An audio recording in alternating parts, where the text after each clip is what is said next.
Most people are quietly terrified of a Saturday with nothing on it and no one around. My son Ed used to hate Saturdays. I want to convince you that it might be the best appointment you make all summer. Welcome back. I'm Dr. Lisa, and this is Science Back Soul Supported Week for the Solo Summer Saturday, a real date with yourself. Today is about choosing time alone on purpose and letting the long light give back to you. Let's start by separating two things we constantly confuse: loneliness and solitude. Loneliness is the painful gap between the connection you want and the connection you have. It's something that happens to you. Solitude is different. Solitude is time alone that you choose. And that one word, choose, changes everything. There's a researcher, Tai Nguyen at Durham University, who studies the psychology of solitude, and her findings are quietly radical in a culture that treats being alone as a problem to fix. She's shown that solitude has real, measurable calming effects. It brings down high arousal emotions, the anxious, fired up, overstimulated states, and it restores a sense of autonomy and balance. But, and this is the crucial part of her work, the benefit depends almost entirely on choice. Solitude you opt into is restorative. Isolation that's forced on you is not. Same empty afternoon, but completely different experience. The whole difference is whether you walked into it on purpose. So a solo Saturday isn't you being left out of something, it's you choosing something. And that choice is what makes it nourishing instead of lonely. Now, why does this matter so much in summer? Because summer is socially loud. There's a low hum of pressure that every weekend should be full, every long evening should be shared, that an empty Saturday means you're missing out. And so we pack the calendar and never once sit with ourselves. We end the season having spent 90 days surrounded by people and not even 5 minutes genuinely alone with who we are. Here's where the questions become a kind of meditation you can actually do. Think of the solo Saturday as a date. And, on a good date, you ask real questions and you actually listen. So start with question 3, care. Why do I care? When no one's around to perform for, you can actually finally hear your own answer. Not what you're supposed to want, but what you actually want. The things that go quiet under everyone else's noise get a chance to speak.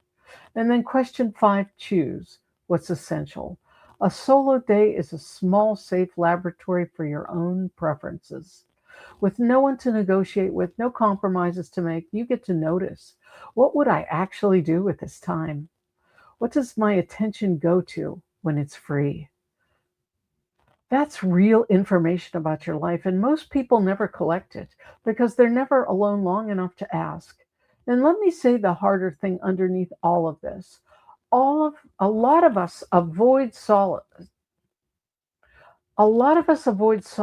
because we're a little afraid of what's waiting in the quiet, the feelings we've been outrunning, the questions we don't want to face. But Nguyen's research, and honestly, from my own experience and years of practice, point to the same thing. When you enter that quiet by choice, it doesn't swallow you, it steadies you.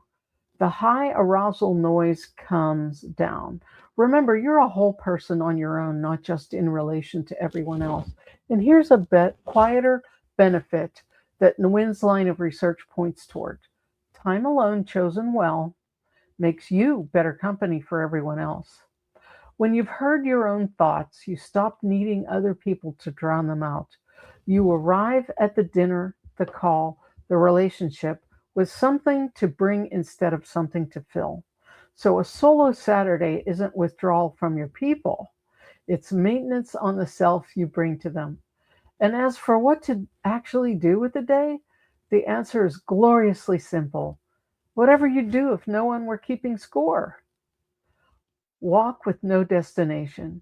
Eat exactly what you want. Sit in the long evening light and do nothing productive at all. The point was never the activity. The point is that you chose it alone for yourself. So this Saturday, if it's open, don't rush to fill it.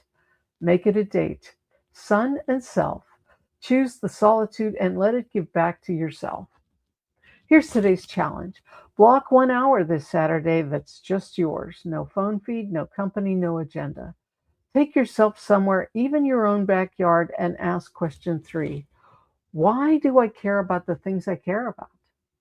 Then just listen. 1 hour, a real date with yourself. So consider this your permission in writing. Subscribe. Click the little notification bell. Comment, like. Subscribe to keep the practice going all summer. Share this with someone who needs to hear that being alone isn't lonely. And comment what you do with 1 hour that belongs only to you. Then go book it. Sun and self. Nobody else on the calendar. That's not you missing summer. That's you finally having it.